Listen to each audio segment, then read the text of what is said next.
estamos en la tarde? Una edición más de Sin Vueltas aquí a través de Unicanal. Tenemos 37 grados la temperatura, la sensación térmica superior a los 37 grados, cerca de 40 todavía se sostiene a esta hora, pero en el transcurso de esta noche y madrugada viene una tormenta y con esa tormenta hay una baja de 10 grados en la temperatura. Un descenso brusco. ¿Y la moto? ¿Eh? No, perdón. No, en serio, no es llegar ahora la tormenta. No, a la noche marcaba meteorología. Al no, final del día. Al final del día a las 20, mira, te estoy dando horario, a las 21 horas. Bien va a ahí, pero una exactitud, un reloj por suizo favor. para dar... Ay, pero hola Mariana. A Mariana se le escucha todavía, ¿no? ¿Eh? No se Sí. te escucha Mariana, así que guarda nomás asiento, por favor. Y quédate ahí quietita sin molestarle a nadie, mamita. Así hasta que podamos hablar contigo. No se te escucha, discúlpame. ¿Cómo estás, Pedro? Dice que es Todo bien, simbólica todo tu bien. participación. Sí. ¿Cómo estás, Pedro? Estupendo, muy bien. ¿Todo bien? Arrancando toda la semana y con un tema espectacular. Todo tranquilo. Sí, señor. Bueno, repetimos esto. Hay un aviso meteorológico incluso vigente Sí. a esta hora de lluvias, tormentas eléctricas moderadas a fuertes y puntualmente muy fuertes en algunos puntos, sobre Sí. todo en el sur del país. Hablan de un descenso brusco, entre comillas, ¿verdad? De Bueno, sí, temperatura. en relación. Lo que pasa es que te imaginas, de 37 va a 27, ahí estamos, ¿no? Ujú. Bastante. Para Bastante. nosotros bastante. Es Bastante, más, bastante. ya decimos 27 grados, che, qué fresquito que está. Nos Exactamente. acostumbramos, ¿no? Así es. Otro Bueno, y día, estas son las vamos. imágenes ya del microcentro de la ciudad de Sí. Asunción, así como está la Vacío. cuestión a esta hora de la tarde, digamos, se Sí. vacía la ciudad. Después mañana a la mañana, cuando 5:20, Se llena otra comenzamos a vez. mostrar cómo se carga, digamos, esta ciudad que después, a esta hora ya casi nadie, Hoy se ¿verdad? cargó más el tráfico, ¿eh? Yo sé si Ya Se empezó. siente que algunos colegios ya empezaron. Algunos colegios privados comenzaron y el reclamo de los padres también. Como Sí. siempre, te meten a clases el 12, el 13, Mm. te cobran todo el mes, Y después, no medio mes, esta es la te vida, cobran la ¿verdad? matrícula, el mes completo por febrero, dan Sí. una semana de clases. No, lo que pasa es que te dicen, yo al maestro le tengo que pagar el mes entero. Claro. Entonces no hubieran comenzado, ¿por qué no comienzan a fin de mes? No, Y los colegios privados uno asume que, digamos, tienen cierta regularidad en el calendario, no como los colegios públicos que ver. pueden Claro, no, eso arrancar en sí. febrero, después no sé si tienen clase el mes que viene, pues hay un problema acá, Eso sí. pasan a diciembre. En una época llegamos casi a las fiestas, Sí. Sí. con exámenes finales. ¿Te Llegó un acuerdas que se momento, tiró sí. muchísimo por el tema de Bueno, los... yo creo que Mariana está allá, ¿verdad? A ver, Sí, ¿puedes ya. hablar? Ahí me Ah, van a, está bien. a decir arriba si Mariana ya Sí. se le escucha, ¿no? Y si no. Bueno, este es un tema ya del que hemos hablado, digamos, a lo largo de la semana. No, ya esta semana no vamos a tener interrupciones por el Sudamericano Sub-20 que concluyó con una transmisión de RPC y Unicanal, por Ecuador supuesto. ganó. Así que vamos a tener toda la semana Completa. la programación completa. Sí, ya se te escucha, Marina. Así que Saludos para los amigos de la Bien, RPC. ahora. 38 años. Sí. 38 años, sí. 38 Y años un de la saludo para la provincia de audiencia que ahora me escucha. Un saludo para la audiencia que ahora te escucha. Bueno, decía que este es un tema que ya me parece hoy, a esta altura. Sí, claro. A ver, no sé si necesita ya introducción, ¿verdad? Porque el tema Mm. se ha abordado de distintos puntos y hoy Sí. vamos a hacer nuevamente un balance de la cuestión de lo ocurrido en la Corte Interamericana, en el caso de Ronnie Martí, Sí, a ver cómo continúa también. Con gente que estuvo ahí, ¿eh? claro. Con gente que estuvo ahí también. In situ. En un rato nos va a acompañar Sí. un invitado más y ya vamos a completar nuestra mesa. Estamos. Doctor Lisboa, ¿cómo está? Gracias por acompañarnos. Muy buenas tardes para todos los panelistas, para la invitada, acá la doctora Peralta. Peralta, que estuvo presente en el juicio, y bueno, a todos los televidentes que siempre les acompañan a ustedes en su programa. Seguiste el juicio, imagino, como, Sí, como la sí. mayoría, Sí, sí. la audiencia en realidad, ¿verdad? La Esta audiencia. Sí, las 10 horas tuve. Ujú. ¿Cómo evaluaste, doctor, el...? 10 Y bueno, es un juicio, por lo menos para el Paraguay es nuevo, ¿verdad? Ujú. Primero porque se dio masivamente, eso fue un hecho muy auspicioso para toda la sociedad. Por otro lado, creo que para mí, por lo menos desde mi humilde opinión, existían dos sectores, uno que estaba a la derecha y otro a la izquierda, que eran el Estado y que eran las presuntas víctimas. Estaba la comisión y la corte, que creo que estaban en un nivel superior a nosotros porque están más habituados a todo este tipo de juicios. Y creo que Paraguay, lo que tendríamos que hacer como sociedad es ir insertándonos a nivel internacional con los parámetros y los estándares que exigen este tipo de acontecimientos, porque son muy importantes para el país. En materia técnica, ¿te parece, doctor, que digamos, la parte de recurrente, digamos, o el abogado representante de Ronnie Martí en esta situación pudo exponer bien su punto? ¿Crees, digamos, que quedó demostrado algunas de las situaciones que se estaban denunciando? Bueno, en realidad, primero tenemos que irnos por parte. lo que se tenía que discutir es esto, son los actos conclusivos, ¿verdad? Y lo que se tenía que desacreditar esto, lo que podía hacer el abogado de la parte denunciante es hacer algunos aportes que puedan reforzar esta situación. Más, yo no veo que pueda hacer, ¿verdad? Porque si uno sale de esto puede entrar en contradicción justamente con la pretensión del que presentó el caso, que es la Comisión Interamericana de Derechos Humanos. Y el Estado paraguayo, bueno, yo ni voy a tratar de congraciarme con ellos ni de justificar, pero cualquier persona acá en el Paraguay que le dicen, bueno, vos tenés que estar en un juicio oral, pero vos no seguiste todo el proceso, es una tarea difícil, no es una tarea fácil. Y yo creo que los que representaban a Paraguay tuvieron ese contratiempo, ¿verdad? Entonces, bueno, eso genera limitaciones, eso genera a veces incongruencias y creo que lo más importante para mí es que la sociedad entera perciba lo que está pasando. De hecho, mucha gente con la que hablábamos la semana pasada concluía también lo mismo, ¿verdad? La importancia acerca de la participación, por lo menos a la distancia de la... Se ganó en civilidad, decía incluso un jurista. Exacto, sí. Que ellos siguen con muchísima pasión. Tiene sentido de ver algo así. Doctora Peralta, ¿cómo estás? Gracias por acompañarnos. Gracias por la invitación. Bueno, a vos te tocó sí que todo el periplo de ir hasta allá incluso, ¿verdad? Toda esa parte del proceso de poder presenciar ahí. Bueno, ¿cómo lo vivieron ustedes desde ahí, doctora? Bueno, para nosotros la audiencia realmente fue bastante auspiciosa. Sin duda la Corte pudo despejar las dudas que tenía, ¿verdad? Como bien dice aquí el doctor, los hechos quedaron fijados con el informe de la CIDH, este informe 100, y con el escrito de solicitudes, argumentos y pruebas, el ESAP que presenta a Ronnie Martí, ¿verdad? Y ahí, digamos que se traba el objeto sobre el cual versaba esta audiencia. Entonces, Paraguay fue a defenderse de lo que se le acusaba, de lo que se le acusa, de no haber llevado adelante el proceso con las debidas garantías, de un supuesto hecho de tortura y de un supuesto hecho de desaparición forzada. Entonces, sobre esos puntos es que Paraguay realiza su defensa oral, presenta sus testigos y realiza sus preguntas. No obstante, como se habrán dado cuenta todos, los jueces de la Corte empiezan a hacer preguntas más allá del objeto en sí de este juicio, de este caso, ¿verdad? Como y para empiezan ponerlo en contexto, como digamos. para ponerlos en contexto. Entonces le preguntan al doctor Oscar Germán Latorre cómo es que se inicia la industria del secuestro en Paraguay, y ahí le da la posibilidad a él de explicar, ¿verdad? Esa pregunta no la podíamos hacer nosotros como Estado, tampoco la podía hacer, por supuesto, ni la iba a hacer la defensa de Ronnie Martí, pero sí la podían hacer los jueces porque ellos son libres de hacer cualquier tipo de preguntas para poder disipar las dudas que tengan en materia, digamos, contextual, porque evidentemente en materia normativa no necesitan hacer ningún tipo de preguntas. Doctora, ¿qué le queda al Estado acercar ahora? ¿Qué, digamos, parte del proceso le queda al Estado paraguayo si se solicitaron nuevas cosas en estas Ahora últimas tenemos horas? un plazo improrrogable, dice la Corte, hasta el 8 de marzo para presentar por escrito los alegatos. Es decir, la conclusión de todo lo que se dio en esta audiencia, las dúplicas, las réplicas y finalmente presentar eso por escrito hasta el 8 de marzo. Luego existe un periodo deliberativo de la Corte y la sentencia finalmente la materializan por escrito y eso la publican en la página web de la Corte. Según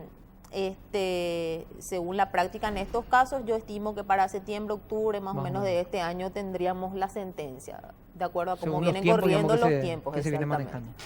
Mariana, después Pedro y Felipe. Voy a iniciar con Mariana, que teníamos problemas de audio, así que haremos justicia, Mariana. Gracias, doctor. Sí, bueno, para la doctora Peralta en este caso, de hecho yo creo que como audiencia o como público, ya como hinchada, como incluso se llegó a decir, sirvió bastante aclarar el hecho por lo que mencionábamos en un programa incluso con ustedes aquí, es decir, la gente sí mezcla todo y me parece que está bien, no todos somos doctores en Derecho, etcétera. Y si bien lo que se juzga en la Corte es si existió o no tortura y nada más, digamos que es como que está concatenado a lo otro porque son esos hechos lo que definen si efectivamente estaban o no, o les sirvieron seguramente para aclarar, digo yo, ¿verdad? O sea, por lo menos eso entendimos. No, de hecho, en el informe 100, la propia Comisión Interamericana, Hace la en recomendación. varios Sí. de sus párrafos, hace mención al Claro, secuestro al de la caso señora mismo. María Edith Bordón, ¿verdad? Sí. Entonces, sobre eso es que nosotros tenemos que defendernos. Yo Eso te quiero preguntar una sí. cuestión de percepción en realidad, Alejandra, como quien estuvo ahí, y no sé hasta qué punto lo vas a hacer siendo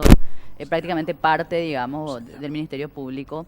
Pero a mí me dio también como la impresión, seguramente el doctor Lisboa puede agregar algo, ¿no?, de que la Corte no estaba tan enterada del caso, y por la respuesta de Cristina Rom, digo yo, que prácticamente casi dio a entender que ni le conocía a María Edith Bordón de Bernard, diciendo que era parte de su familia, entiendo que cuñada con cuñada, una cuestión así. ¿Vos crees que eso fue, digamos, o sea, era como el objetivo luego que no se mezcle, pero era inevitable, o cómo vos percibiste eso? Porque yo vi que muchísimas preguntas de la Corte estaban dirigidas al caso: quién era María Edith, le encontrabas o no, los 50 millones son simbólicos o no, y es más, no tanto, y mucho énfasis por supuesto en si eran o no miembros del gobierno en la primera parte, pero después era como mucho del caso. No sé si es la misma percepción la que tenés, y por qué te parece que eso sucedió así. Bueno, las preguntas que hace la Corte Interamericana no las hace al azar. Nunca hace preguntas al azar. Es porque algo no está quedando bien en claro, o porque algo saben que no les queda claro a otros jueces pares, ¿verdad? Entonces, por eso es que realizan determinadas preguntas. Supongo que la pregunta que le hicieron a la señora Cristina Ron sobre si le conocía o no y cuánto le conocía a la señora María Edith habrá tenido que ver porque la señora lo identificó plenamente a Juan Arrón como su secuestrador, y eso está en el juicio del secuestro de la señora María Edith, que también se acompañó como prueba del Estado, ¿verdad? También ellos tenían conocimiento de ese expediente porque eso se acompañó como prueba. Ahora, que hayan podido leer a cabalidad todos los tomos de ese expediente, más todos los tomos del otro expediente, más todo lo que se contestó, más las pericias que se presentaron y los testimonios por escrito que se presentaron de los testigos, eso ya realmente por el corto tiempo dudo que se haya podido leer a cabalidad, ¿verdad? Por eso es que hacían ese tipo de preguntas, como para poder contextualizar bien. Vamos a hacer una pausa. Pedro tiene una pregunta que lo va a hacer a la vuelta de esta pausa. ¿Sí? 19:08 ya se suma también el doctor Sánchez en un instante. Pausa y volvemos.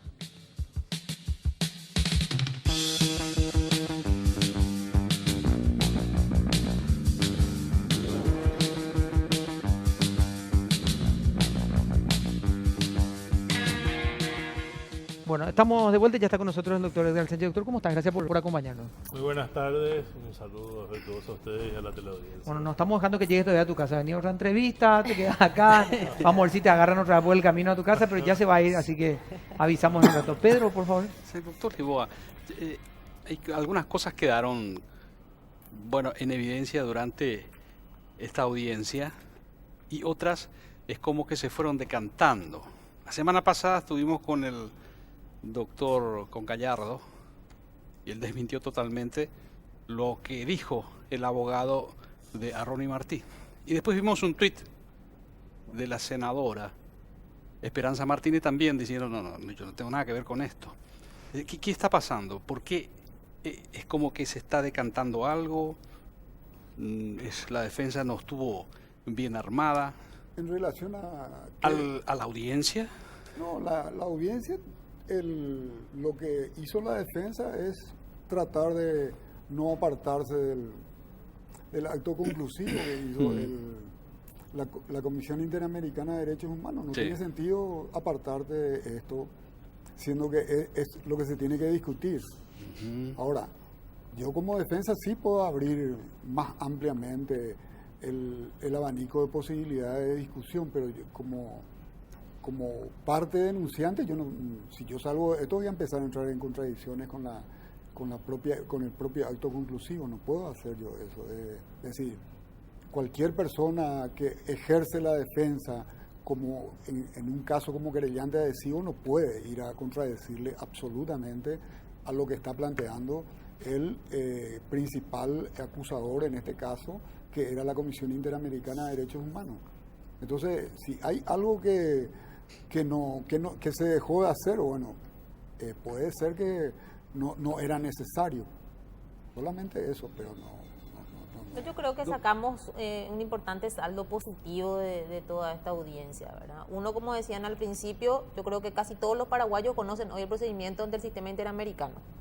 Finalmente, entendemos perfectamente la diferencia entre la comisión, la corte y el procedimiento, y eso es algo bastante bueno. Segundo, quedó bien en claro que efectivamente sí se pidió el monto de 63 millones, ¿verdad? Recuerdo que en el último programa que estuvimos acá, como que quedó que se pidió o no se pidió, finalmente eso quedó muy claro porque oralmente incluso aumentaron la cifra de lo que habían pedido.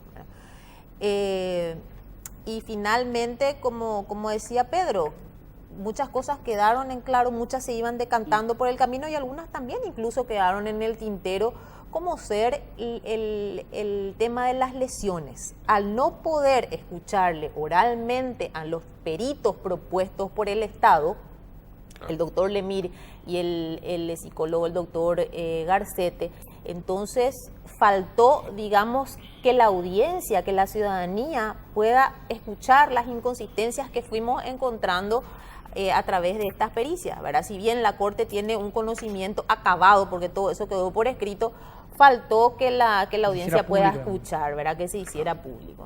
Doctor Sánchez, ¿cuál es un poco tu evaluación, digamos, de la participación del Estado en este juicio? Vos estuviste ahí, hiciste inclusive hiciste como una actualización de todo lo que pasó hasta el día mismo que estuviste frente a la Corte. ¿Cómo viste todo? Muy positiva la actuación, tanto de los testimonios como de los alegatos del procurador, en el sentido de que quedó claro de que el hecho de tortura no fue probado, el hecho de secuestro no fue probado, y por ende, al no estar probados estos extremos alegados por la Comisión Interamericana de Derechos Humanos, no se puede resarcir o no se puede dar indemnización si el hecho originario no fue probado. ¿Y por qué digo que la tortura no fue probada? Porque el tipo penal de tortura dice que un funcionario del Estado debe infligir dolor a un ser humano con el objeto de arrancarle una confesión. ¿Quién es el funcionario público indicado hoy día? No se cumple el requisito del tipo de tortura, por lo tanto, se puede decir que hasta este momento la tortura no está aprobada y por ende no se puede indemnizar a alguien que dice que sufrió tal o cual situación cuando ello no sea aprobado. Doctor, perdón la interrupción, pero ¿no es acaso que lo que se plantea es que si no está aprobado es básicamente por una desidia, digamos, del Estado, porque el Estado no quiere nomás luego probar pero que tampoco hubo está tortura? aprobado eso que estás diciendo? Pero entonces, porque el Ministerio Público agotó toda la instancia y el tiempo que tenía para investigar. La Fiscalía tenía un año como plazo máximo. O sea, a ver, procesalmente, digamos, el Estado puede decir, no, acá se hizo todo lo necesario. Todo lo que no, estuvo a su alcance. Tal es así que primera vez que un abogado se enoja porque se hicieron demasiadas diligencias, como fue la pregunta que hizo el doctor Abadie de Bangkok, al decir por qué se tomaron 28 testimonios en 17 días. No era que se reacusaba al Estado de decir y al final resulta que se hizo demasiado diligencia. Eso fue también una contradicción de su propia parte y también demostró que no conocía el expediente al preguntarme por qué no declaró el procurador, el defensor del pueblo adjunto, Raúl Marín, que sí declaró, me dijo por qué no declaró Hugo Velázquez, que sí declaró en la causa. Entonces eso también demostró de que ni siquiera conocía el expediente que él estaba manejando en ese momento. Doctor Lijó, en uno de los puntos dentro de la sesión que estábamos asistiendo la mayoría a distancia, salvo dos de los invitados hoy, ¿verdad? En algún punto decían y se hacían las preguntas de por qué no haber agotado la instancia o las instancias en el país acerca de algunos de los casos. No, pero el mismo Arrón decía porque no sentíamos, digamos, la seguridad correspondiente y nos retiramos del país, pedimos refugio en el Brasil. ¿Te parece que ese fue uno de los puntos, digamos, que se puede se agotaron discutir? todas las instancias porque Bertolucci presentó una acción ante la Corte, fue rechazada en límite.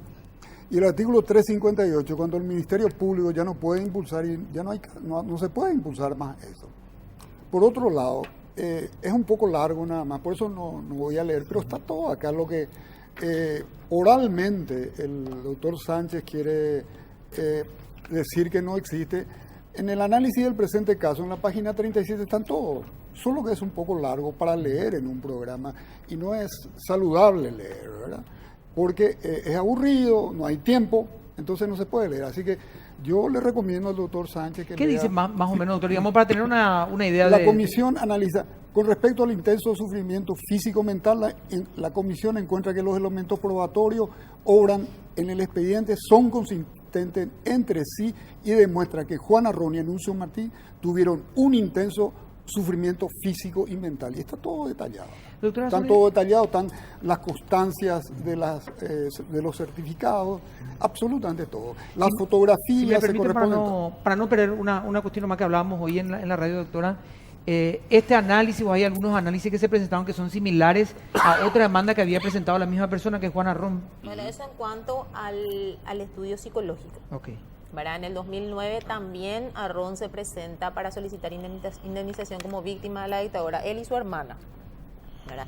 Y entre los documentos que acompaña una constancia psicológica en la cual se alegan que padece de daño psicológico por similares o idénticos a los que justamente alegaba en el año 2002 para solicitar la indemnización o para plantear el caso a la Comisión Interamericana de Derechos Humanos. Sin embargo, lo que solicita en el 2009 son referentes a hechos ocurridos durante la época de la dictadura, ¿verdad? Eso sí, el doctor supongo que tiene más conocimiento porque él la acompañaba en ese momento, en esa presentación, creo que hechos ocurridos en el 84, pero utilizando exactamente el mismo informe psicológico, ¿verdad? Lo mismo también pasa con el peritaje realizado por el doctor Lemir sobre la ecografía que se hace el señor Arrón el día 31 de enero, es decir, un día después del informe elaborado por la Junta Médica en el Sanatorio Migones, en la cual se da cuenta de que el señor Juan Arrón padecía de enfermedades preexistentes, esto por no aplicarse el protocolo de Estambul al momento de realizar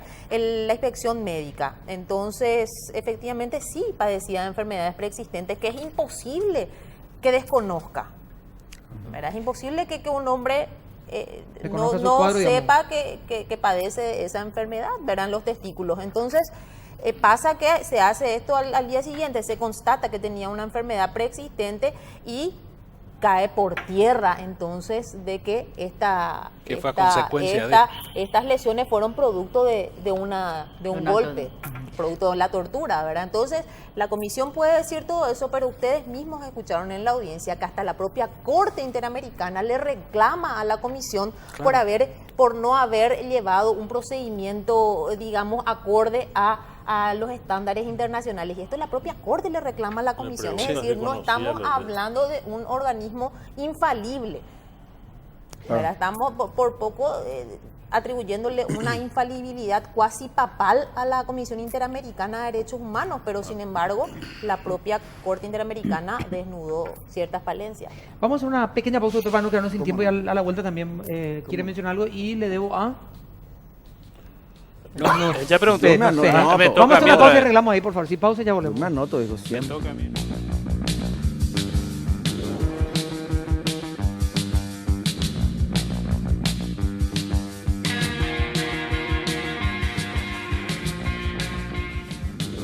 La estación de Farra es el verano, vivir la música, diversión y fiesta en el 101.3. Pone tu canal de radio, pone Farra Play. Y ustedes saben, vos, Felipe, sobre todo, que estás por comenzar las clases, ¿sí? Sí. Hace tu regreso a clases más divertido con las mochilas de Filmagic, con diseños exclusivos Espectacular, me que pidió te Miguel. acompañarán durante todo el año. Encontraron los principales puntos de venta del país.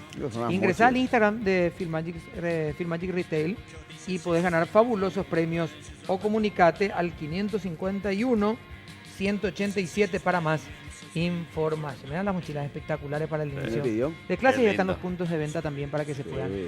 acercar, por supuesto. Doctor Lisboa, quería apuntar algo y después la pregunta de Pedro, por favor. Sí, quería decir que acá están expresados los informes psiquiátricos del año 2006 y 2009. No, y lo que refieren son los hechos que a través de su relato y los síntomas que van teniendo después de esos relatos. ¿No?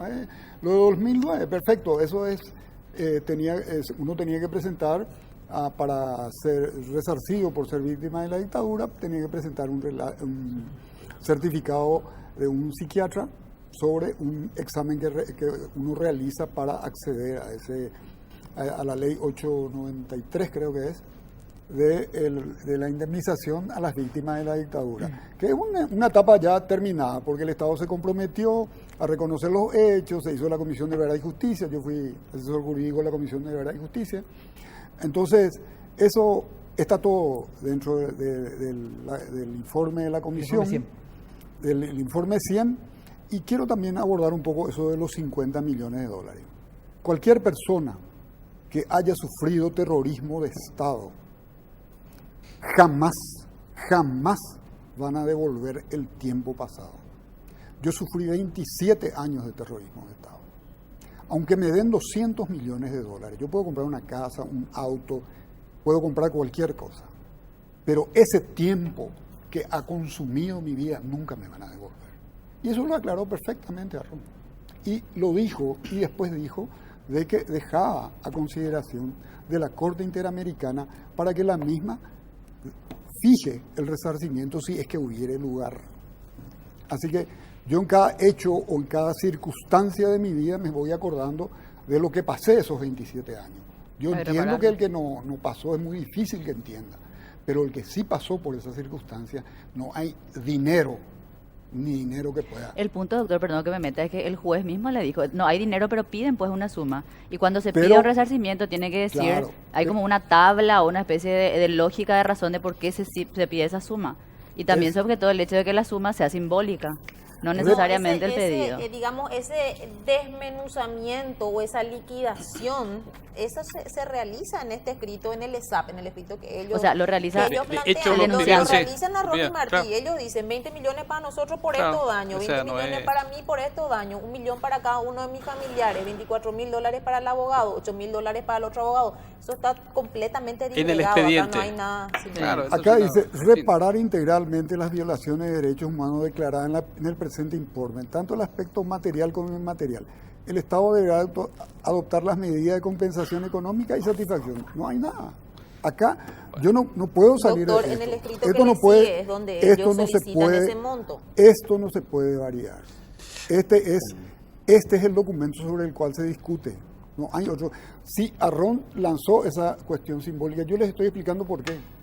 A mí no me van a devolver nunca los Lo 27 que pasa años es que que perdí. una cosa es lo que yo quiero que sea, otra cosa es lo que es. Lo que es, ¿verdad? ¿no? Eso Y es acá lo que está. el doctor quiere que sea. Lo Acá que en está. realidad es lo que se discute. Se discute sobre sobre el informe 100 Esto es lo y único. sobre el escrito de solicitudes, argumentos y pruebas que presentan a Ronnie Martí, donde hacen también su descargo, plantean un montón de cosas y entre ellas esa liquidación. Sobre esos dos escritos el Estado se debe defender. Yo creo que eso ya quedó bastante claro. Sí, ¿verdad? quedó claro. Doctor Sánchez, con este juicio quedaron algunas cosas también pendientes. Por un lado, ¿por qué se llega a esta instancia? ¿Qué hizo el Estado en la comisión, por ejemplo? ¿Si hizo algo o no hizo? Y dos, después de no descargo, después de su declaración, es como que acá quedó Pepe. ¿Qué hizo la Fiscalía durante todos estos años? ¿Por qué no se siguió investigando? Porque justamente el objetivo del Estado es esto, investigar y que se aclare por más que estos personajes se hayan fugado, ¿no? ¿Qué ocurrió antes? Sí.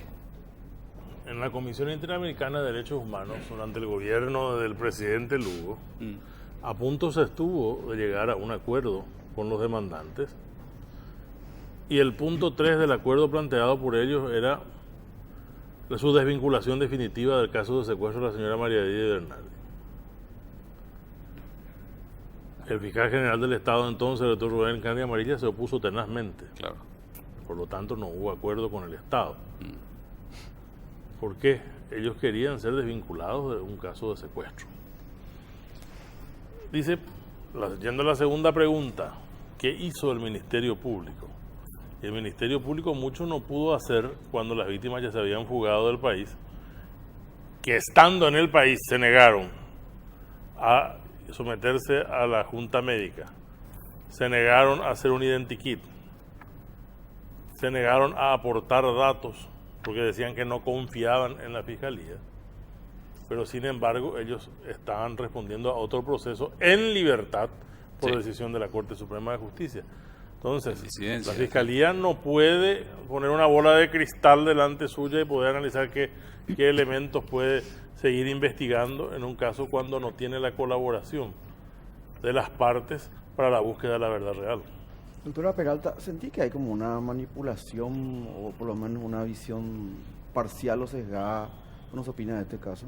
¿Cómo? Una manipulación. O una opinión sesgada o parcial. ¿Qué nos opina de este caso? No, yo creo que la gente es bastante inteligente y está quitando sus propias conclusiones. En todo es muy claro. Nosotros, como defensa del Estado, hemos sido sumamente abiertos, conversamos en todo momento, explicamos una y otra vez hasta que quede sumamente bien entendido. Y luego de escucharle a Ron y escucharle a Cristina Ron, yo creo que el que tenía alguna duda la disipó bastante bien, ¿verdad? Incluso la Corte yo creo que quedó también mucho más clarificada en cuanto a estos hechos. Así que de repente, por supuesto, puede existir cierto fanatismo de algunos sectores, pero la gente que es crítica y que no toma partido puede entender perfectamente esto. Doctor Lisboa, a ver, para usted, ya que el caso que interesa, digamos, para Ronnie Martínez juzgar justamente la tortura, a criterio suyo y con lo expuesto, ¿quedó probado realmente eso? Porque al no poder identificar justamente a los funcionarios, habían como algunas lagunas, cuestiones en las que indagaban los jueces.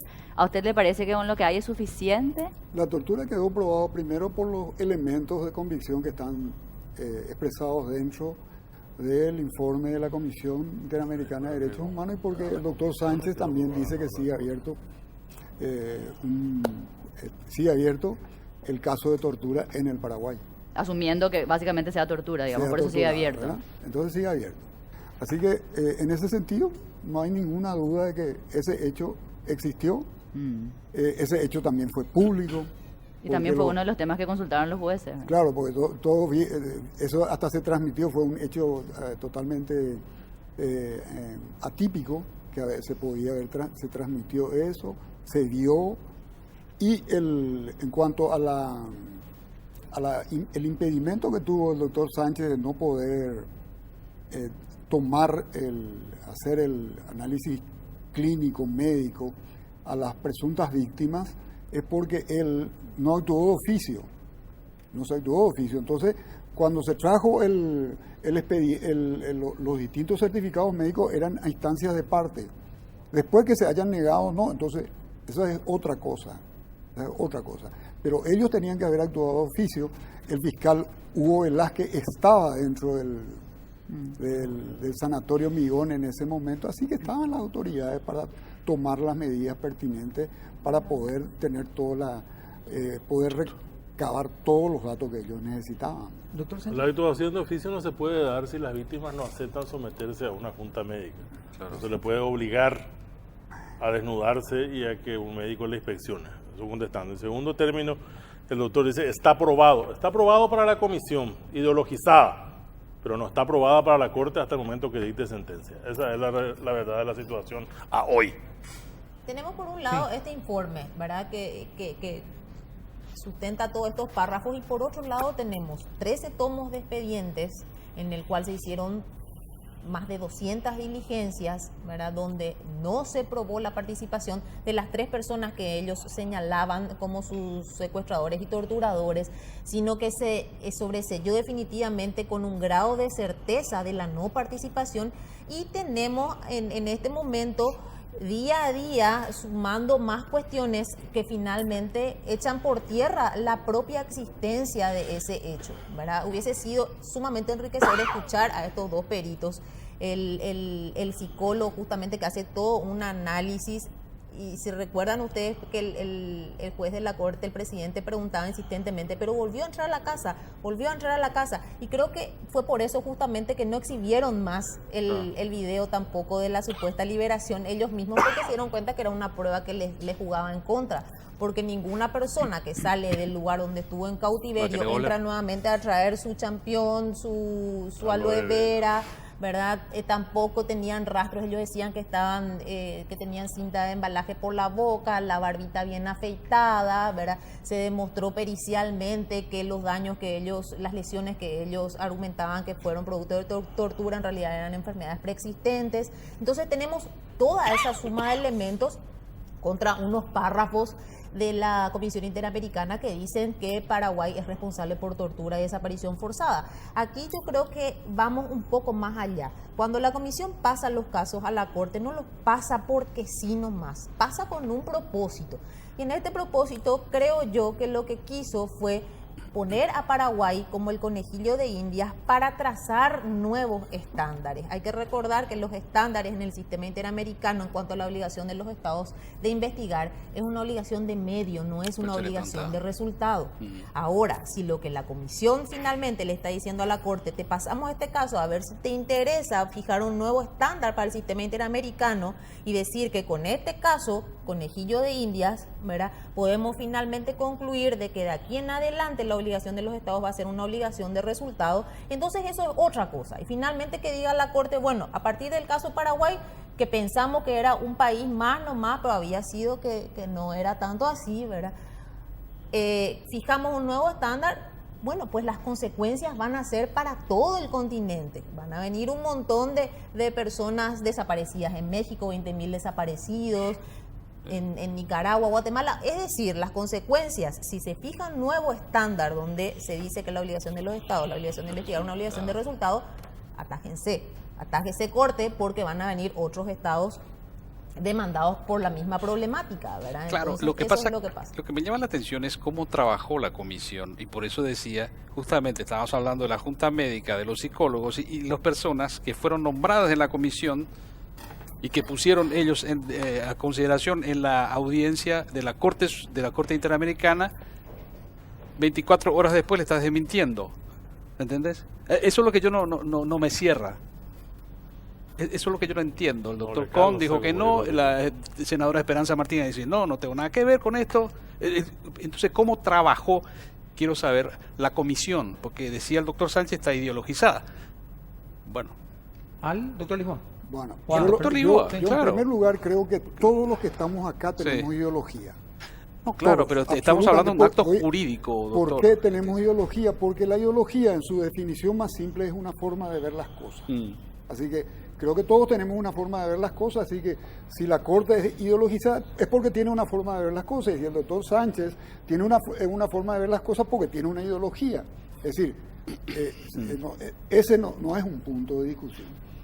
En cambio, lo que está planteando la doctora Peralta, que van a venir nuevos estándares, y me parece bien que vengan nuevos estándares, que sean más rigurosos, me parece muy bien.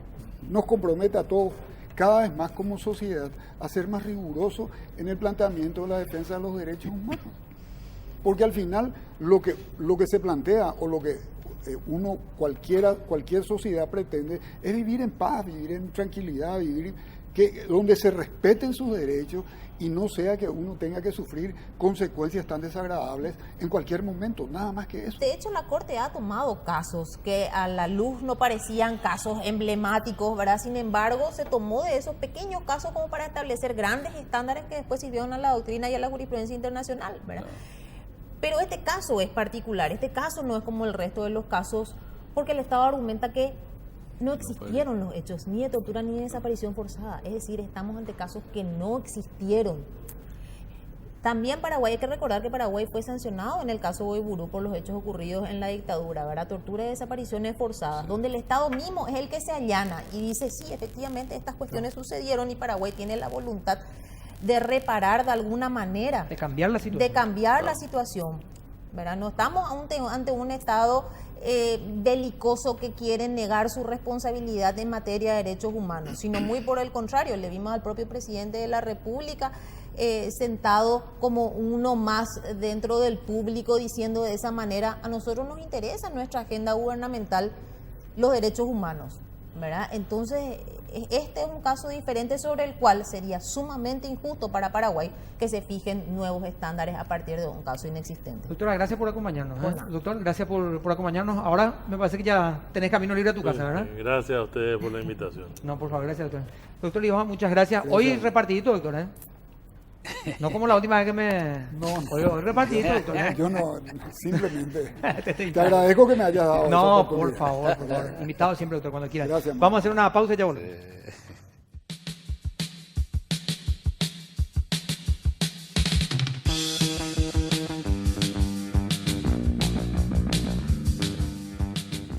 Traslada de manera eficiente y segura su dinero y objetos de valor con Foresight. Amplia experiencia en transporte de valores con disminución de riesgos. Contáctenos al 298-001. Foresight, de nuestra fortaleza a la suya. Protejan sus efectos y afectos Sí, de señor. valor también, por supuesto. Yo le agradezco a la gente de Foresight porque me va a permitir llevarle a Pedro mi mayor valor hasta su casa después. Bueno, señor, Pedro, Señor, Señor Pedro. perfecto. ¿Todo bien? Esperemos el 8 de marzo. vamos. Sí, Estamos el 8 de marzo y pendientes. después en octubre, ¿verdad? En realidad. En octubre, en el realidad, resultado final, en ¿no? octubre, Claro. ¿verdad? Sí, sí. Bueno, Marinita. Falta todavía. Bueno, Ujú. Falta todavía. señor. Hasta mañana. Bueno, listo, ya estamos. Listo. Chau. Nos encontramos mañana. Chao.